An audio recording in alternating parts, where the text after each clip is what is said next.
معزز سامعین السلام علیکم۔ شعیب علیہ السلام بھی ایک عظیم نبی تھے۔ آپ یونس علیہ السلام سے پہلے یا بعد میں تشریف لائے۔ مفسرین اور مورخین کے اقوال اس بارے میں مختلف ہیں۔ آپ عربی النسل ہیں اور مدین بن مدیان بن ابراہیم علیہ السلام کی طرف سے منسوب ہیں۔ آپ جس شہر میں مبعوث ہوئے اس کا نام مدین تھا، یا پھر یہ اس قبیلے کا نام تھا جو اس بستی میں آباد تھا۔ مدین کا یہ شہر مشہور شہر معان کے قریب ہی تھا۔ آج کل یہ اردن میں ہے۔ معان قوم لوط کے بحیرہ کے قریب تھا۔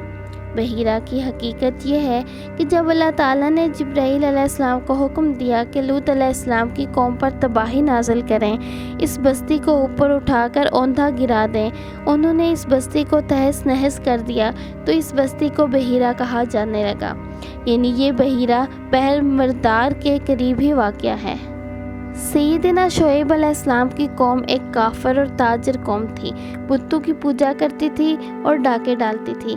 یہ لوگ تجارتی راستوں پر کھڑے ہو جاتے، تجارتی قافلوں کو اس طرح لوٹتے تھے کہ ہر قافلے سے جبراً 10واں حصہ وصول کر لیتے تھے۔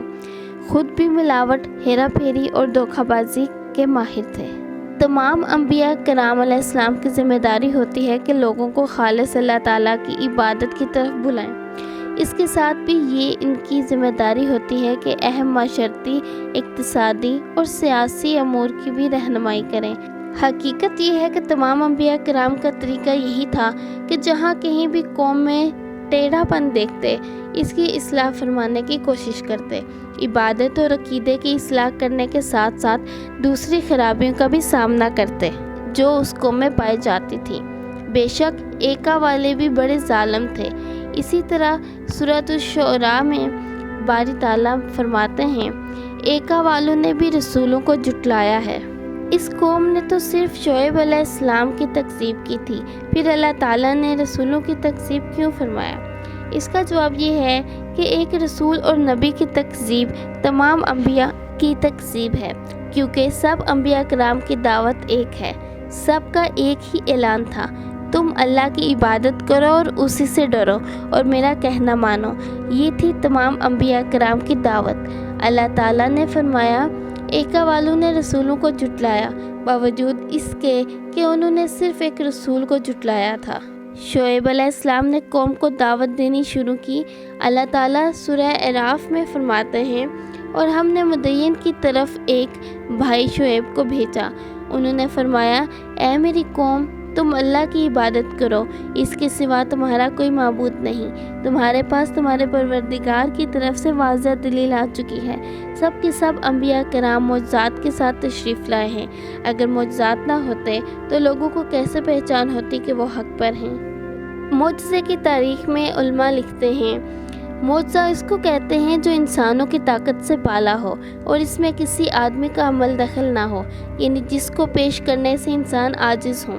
عاجز کرنے والی وہی چیز ہوتی ہے جو زمینی قوانین اور روابط کے خلاف ہو، مثلا مردوں کا زندہ کرنا، پہاڑوں کو چیر کر اونٹنی کا نکل آنا، لاٹھی کا سانپ بن جانا، چاند کا 2 ٹکڑے ہو جانا اور دیگر معجزہ۔ مختصر یہ کہ جو نبی دنیا میں تشریف لائے کوئی نہ کوئی معجزہ ضرور ساتھ لائے۔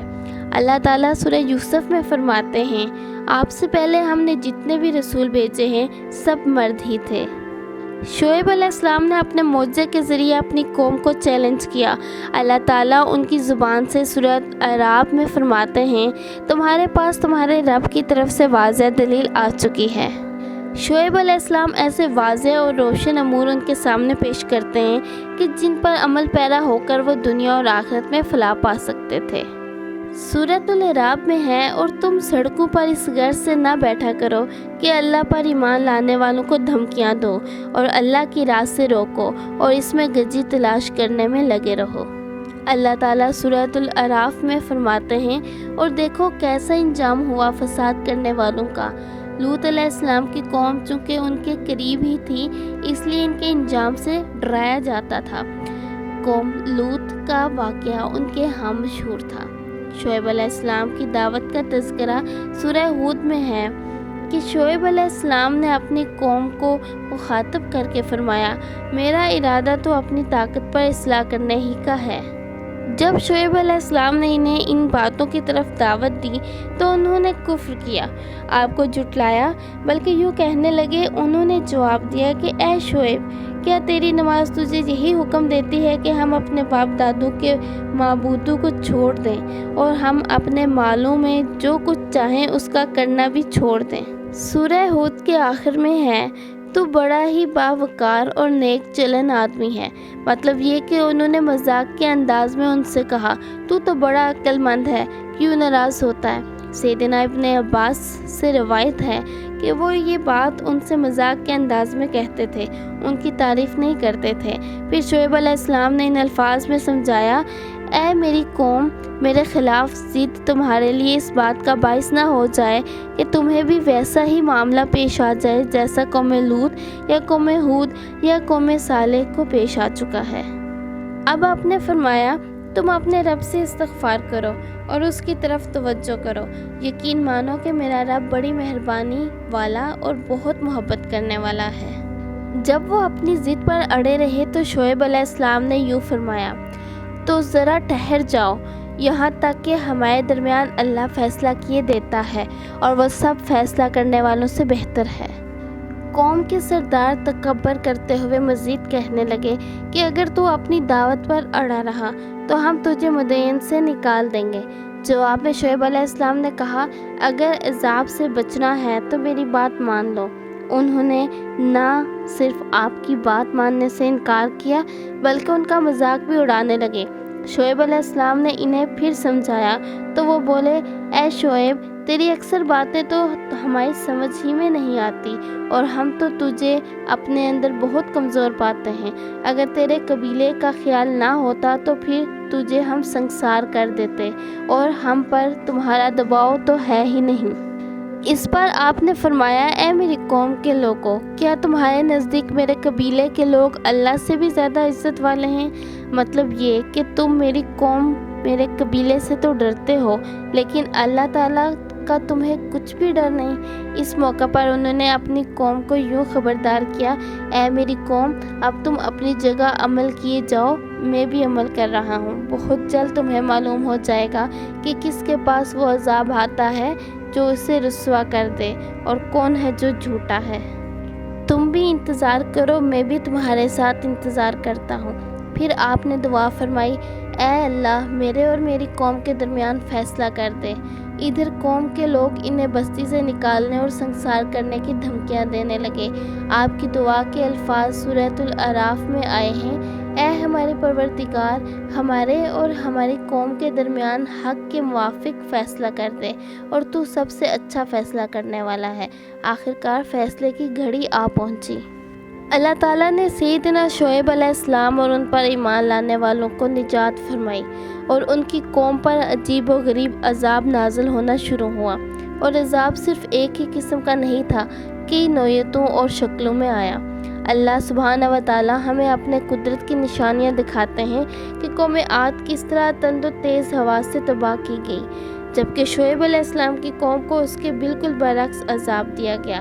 اللہ تعالیٰ نے ہوا کو روک لیا، حالت ایسی ہو گئی کہ ہوا بالکل نہ چلی، گرمی اور حرارت تیز ہو گئی۔ پھر اللہ تعالیٰ نے بستی سے باہر ایک بادل بھیجا، اس کے نیچے سایہ تھا، بچے، بوڑھے، جوان، عورتیں سبھی اس سائے میں جگہ پانے کے لیے بھاگے۔ آخر بادل کے نیچے پہنچ کر بیٹھ کے ہوا کو نہ پایا تو بادل کو دیکھتے ہی اس کے سائے کی طرف لپکے، لیکن اس میں تو عذاب تھا، اور انہوں نے یہی تو کہا تھا، اگر تم سچے لوگوں میں سے ہو تو ہم پر آسمان کا کوئی ٹکڑا گرا دو۔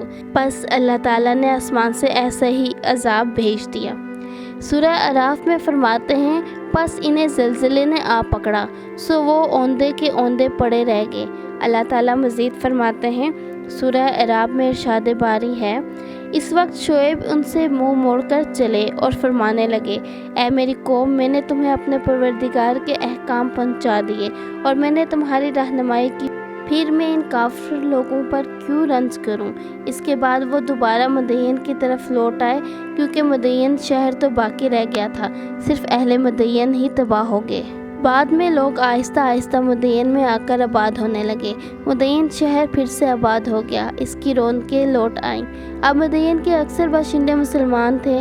وہ مسلمان جو شعیب علیہ السلام کے ساتھ تھے، وہ اور دوسرے علاقوں سے آنے والے کفار اب اس شہر کے باشندے تھے، اور یہی وہ مدین شہر تھا جس میں سیدنا موسیٰ علیہ السلام تشریف لائے تھے۔ شعیب علیہ السلام کا قصہ اپنے اختتام کو پہنچا۔